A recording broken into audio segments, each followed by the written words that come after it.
Welcome everybody back to another episode of That's Baseball, Erika.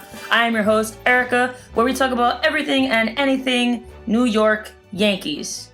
If you're watching the video, I've decided to go with a new setup.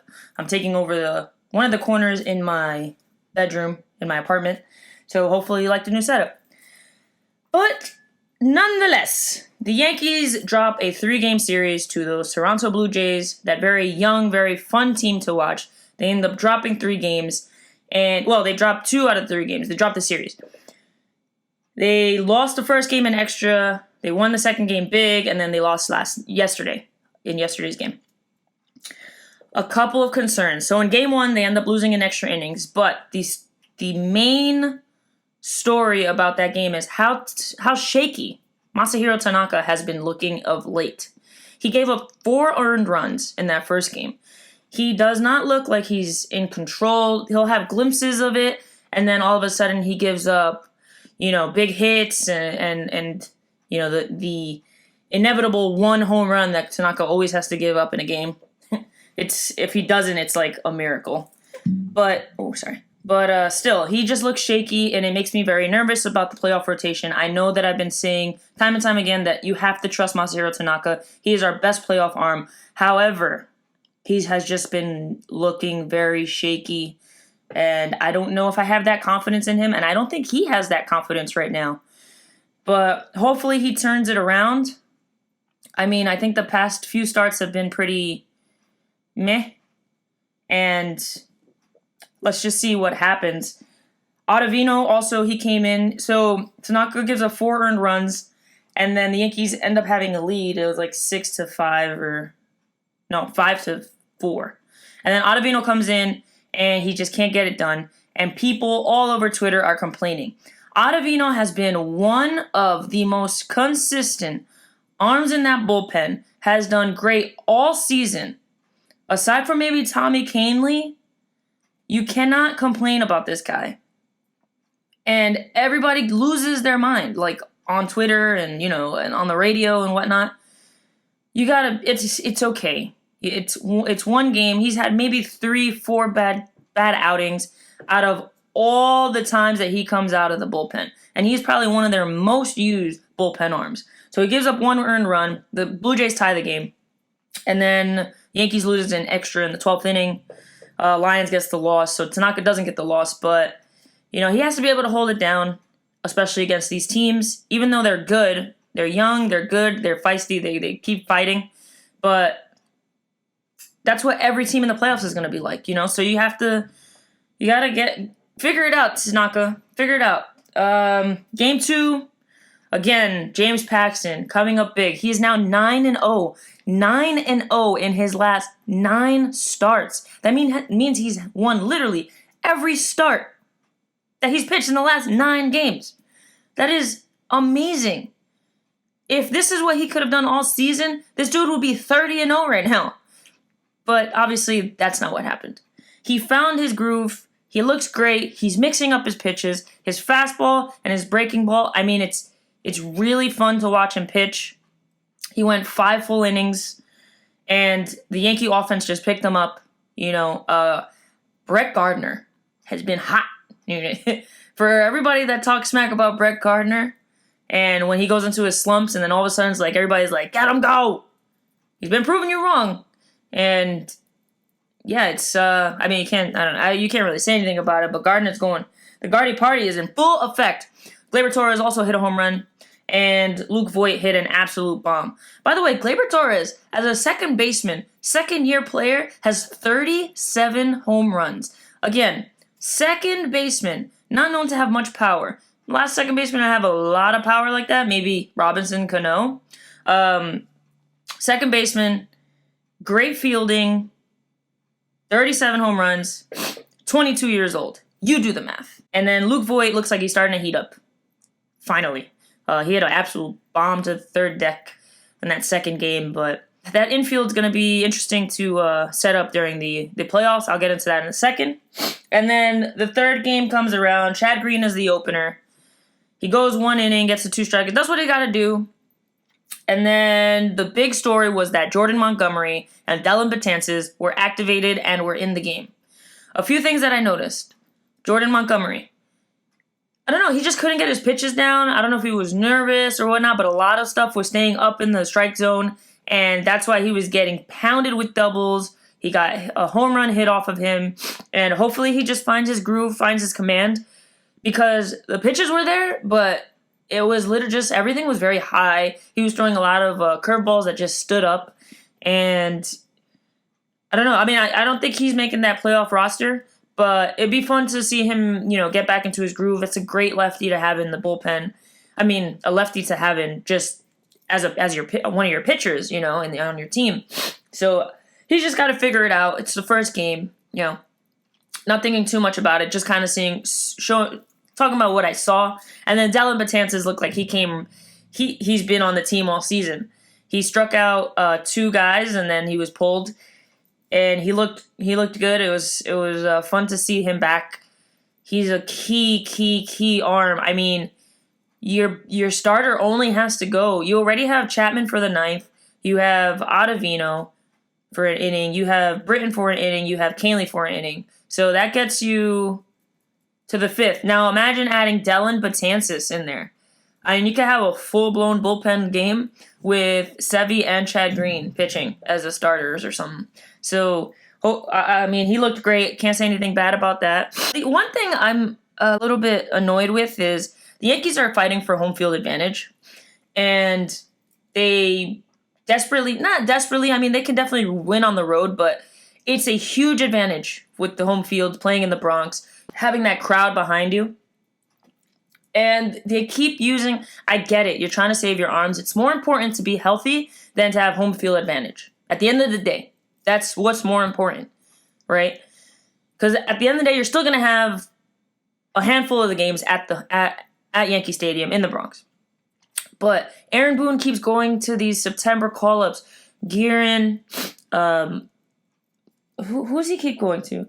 Like, just Nestor Cortez, which he's been doing all season. Guerin, Lyons, Ben Heller just came. I mean, he just keeps using a lot of arms that are not going to be on that playoff bullpen. And it just feels like, even though they do tend to get the job done, a lot of times not a lot of times, but sometimes they don't get it done. And it's like the Yankees are kind of giving away the game. It's just a little frustrating, because these are games that they can win if they were going with their normal, approach to a game. And it just seems like they're giving up these games where they can really win and be up 4 games against the Astros right now in the standings for home field advantage for best record in the AL. But that's just, I don't know. It's just that's just what I'm seeing. But again, I also understand where they're coming from, where they want a healthier bullpen going into the playoffs rather than home field advantage. I just think that's how they're seeing it right now. So, and speaking of healthy, the Yankees will be getting Giancarlo Stanton back. And for those who don't think that Stanton should be in the playoff in left field or on the playoff roster, you're nuts. You are absolutely crazy. I just think you have to separate Judge and Stanton in the lineup. I know you want to have those 2 juggernauts go back-to-back, but that's also potentially back-to-back strikeouts, especially with Giancarlo going down in counts 0-2 immediately and just swinging for the fences a lot. So he's not going to be in midseason form. He has barely played all season, and he has to warm up to it. But he's going to be on the Yankee roster soon. I think Friday he'll be back. So let's see what he has. Obviously, Tauchman hurt. Gary Sanchez is hurt for sliding on a stolen base attempt, and I don't understand it. And Aaron Boone said he gave him the green light to run. I don't know if he got hurt running to first, and he just took off because he wanted to get... I don't know. He says that he didn't even feel it when he slid. It's when he went back down into the squat. But it's something that he's dealt with a lot. Yo, Gary, do some yoga, dude. Stretch out, man. What is happening? This growing issue is like constant, and it's annoying. So, I don't even know if he's going to be on the playoff, if he's going to be healthy enough. But I do know that Romine has been hot and being a great backup, but Romine or Gary Sanchez, I mean, it's a no-brainer. You want Gary Sanchez out there, especially with the way he is when he goes to pick off somebody at first or throw down to second. He just has the stronger arm. Edwin Encarnacion, an oblique issue. Somebody go talk to their strength and training coach or whatever, because this has been three power batters with the same issue. Aaron Judge, Luke Voit, and now Edwin Encarnacion. Okay? Either they're not stretching out right or they're not doing workouts for that. I mean, I feel like Aaron Judge and Luke Voit lift heavy. Maybe they shouldn't be lifting so heavy during the season. Maybe they're tight. They're real tight here.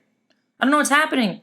But that's 3 big batters. It's weird. And if he doesn't get fired if he gets fired during the offseason, the strength and I can't remember what the name of the person is. But that coach, if he gets fired, I won't be surprised. Because the way that the Yankees have been dropping like flies all season, and to have 3 of them with an oblique strain, weird. Aaron Hicks probably not coming back. So what's the playoff? Here's my thing. The infield for the playoff roster is going to be interesting. But I already have it down packed. Third base, Gio Urshela. Automatic. Mr. Automatic at third base. I know the guy is, anything hits to him, he gets it done. Shortstop, Didi Gregorius. Cannot take him out of shortstop. Up the, second and short, up the middle, Glaber and Didi have great chemistry. So, keep Didi there. Second base, obviously Gleyber Torres, hottest hitter of the season. And great glove at second. First base, now this is the question. Luke Voit is there, but Luke Voit is not a great first baseman. But you know who is a great infielder? DJ LeMahieu. DJ LeMahieu, although he had a few errors against the Blue Jays, is such a natural infielder that he can handle the first base position, and you also just want his bat in the lineup, obviously. Then with Edwin Encarnacion out, you put Luke Voit at DH. Boom. That's it. That's your infield. And hopefully Gary Sanchez is back. That's a solid infield. That's almost like, I mean, they don't have the same, the big names like Jeter. But remember Jeter, A-Rod, Teixeira, and Cano as our infield? Wild. Because they were known names. And now you kind of have that same, Didi has better range than Jeter. And a better arm. Gleyber Torres is more mobile. He doesn't make it look as easy as Cano, but he's more mobile than Cano. So he's good there. And that's not even his natural position, which is wild. And then third base, Gio Urshela. Nothing can compare to A-Rod's glove, but Gio Urshela is doing a great job over there. And then Mark Teixeira, obviously, he was amazing at first base. You can't compare any of the first basemen the Yankees have right now. But still, it's a very good infield to have. You can limit errors in the infield. That's what happens in the playoffs. They take advantages of the mistakes, and I feel like that infield would be the best option to make the least amount of mistakes. Anyway, the Yankees are going to play the Angels. I will be at the game on Tuesday. I get to see my boy Mike Trout, but more importantly, I get to see Luis Severino make his debut outing for the season, and I hope to see good things. It can change a lot of the approach to the playoff rotation. Right now, I'm still thinking that Luis Severino should be an opener, but there's a lot of people making arguments that he should be a starter and that Herman should be in the bullpen. Herman looked good doing it after, relieving CC Sabathia. So we'll see what happens. I think it all comes down to how he looks against the Angels. Angels are not no pushover. They have big bats. Mike Trout, I'm so excited to see you. I'm going to go to the game early just to try to get a ball from you, my guy. But other than that, join me in the next one. And as always, look at my boy Glaber. Let's go Yankees!